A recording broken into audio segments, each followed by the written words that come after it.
Okay, we're talking to Blake Hardy from Core Physical Therapy this morning. Blake, good morning. How are you? Morning, I'm doing great. Nice to have above zero for a change, huh?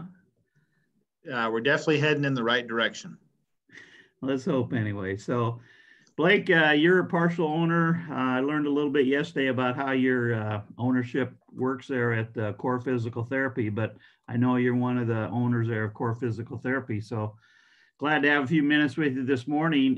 Why don't you just start out with telling everybody about what Core Physical Therapy is, about your team, how long you've been around, that type of stuff.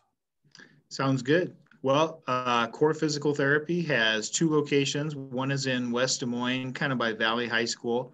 The other location is in Adel. We have 10 physical therapists in West Des Moines. We have 5 out in Adel. And we have kind of a unique model of care where each therapist really just has their own clientele and treats one patient in a private room, one patient at a time. And while that doesn't seem that unique, it's actually for our industry fairly unique because a lot of clinics are set up in more of a sort of a group setting format. Our niche is really that we see patients with more challenging problems. And so that's part of the reason to have a private room so that we can really dial down and try to figure out what the limiting factors are and why they're not getting better, and really dive down in and, as the name goes, get to the core of the problem. All right. So you mentioned a little bit about your patients have some more challenging issues, perhaps. Give us a little bit more about your target audience and who your ideal patient would be.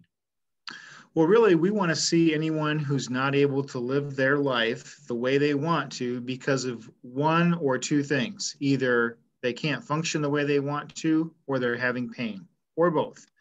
And so if one of those two things is present, that is sort of our call to action, to be present for someone to figure out why those things are there and see what we can do to fix them, make them better, and get them back to doing the things they want to do in their life. Okay, excellent, very good. So what got you with the idea of owning Core Physical Therapy and getting it started? Well, the company is actually 22 years old. So when I came on board, it was already 8 or 9 years old. And the two people who were the owners at the time were longtime friends. And honestly, we had had conversations before, and it never really clicked for me. I was a department director for a hospital up in Marshalltown, and pretty happy with what I was doing for quite a few years. And then there was a day when we had sort of an impromptu conversation, and things were changing where I had been working, and my ears were more open, and we just started having a conversation that went to a strange place where we all of a sudden realized, are we talking about this? Because it feels like we're talking about this. And so I was definitely ready for a different challenge, something new. And it's turned out to be a great decision. Fantastic. So last year was a pretty crazy year for everybody, and I'm sure in the health industry it was even more exacerbated by you in your world. So tell us about some of the impact that COVID had on Core Physical Therapy last year.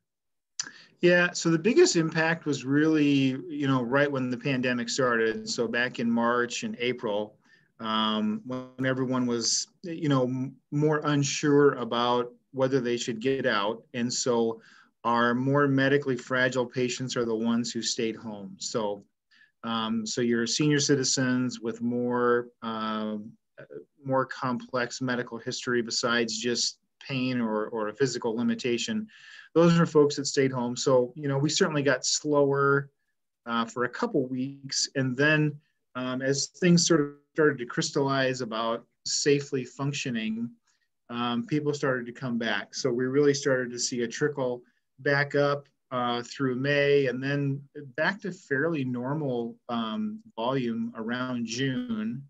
And, for us, it's just been a matter of a few more precautions. I mean, we've always cleanliness is next to godliness, as they say. So that's always been a priority. Then it's just really that we started wearing masks with our clients. Okay. So all in all, as the year went on, then why things came back around to normal, would you say? Yeah, pretty much. Yeah. I mean, for the year as a whole, we still saw some growth, not as much as we would have, without a pandemic. Right. But we still saw things grow a little bit. So that was good. That's awesome. Very good. So there's a saying out there that wise men, smart men learn from their mistakes, wise men learn from other people's mistakes. So in your time of owning a business, being a business owner, what are some things perhaps that you have learned the hard way that maybe you could pass along to people listening and watching this, and so maybe they don't make some of those same mistakes? Words of wisdom. Yeah, I mean, I think as we've grown and added more people, managing people is always a challenge, and always do things with the best interest at heart, and still can not go the way you want it to. And so I think, honestly, the best thing that I've always learned is shut up and listen. Just let the other person talk, make sure you really understand where they're coming from before you get in a hurry to jump to a conclusion and head in the wrong direction and have to reboot. So I think it's, as carpenters say, measure twice and cut once. And so in managing people, listen twice as long as you speak, and you'll be a wise man. Oh, very good. I like it. I like it. Excellent.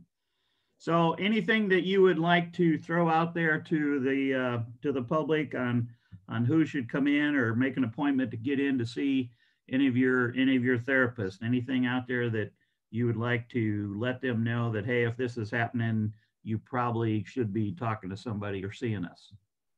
I think the biggest thing for us to get into people's minds is the sooner the better.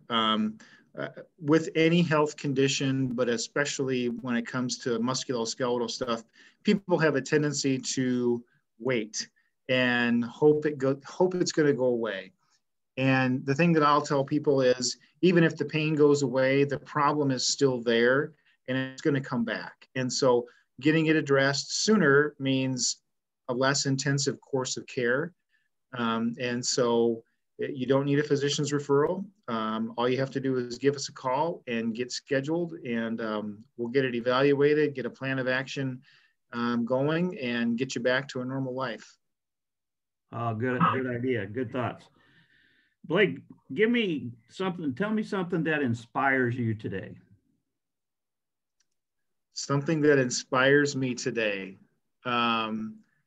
I think I've been listening to more podcasts lately and have found a few people that I really like to listen to. One in particular, he just exudes joy. And so people who can find joy every day in their life and not allow themselves to get drugged down by, the darker side of life and daily living, and just constantly see joy. And it's just very uplifting and inspiring.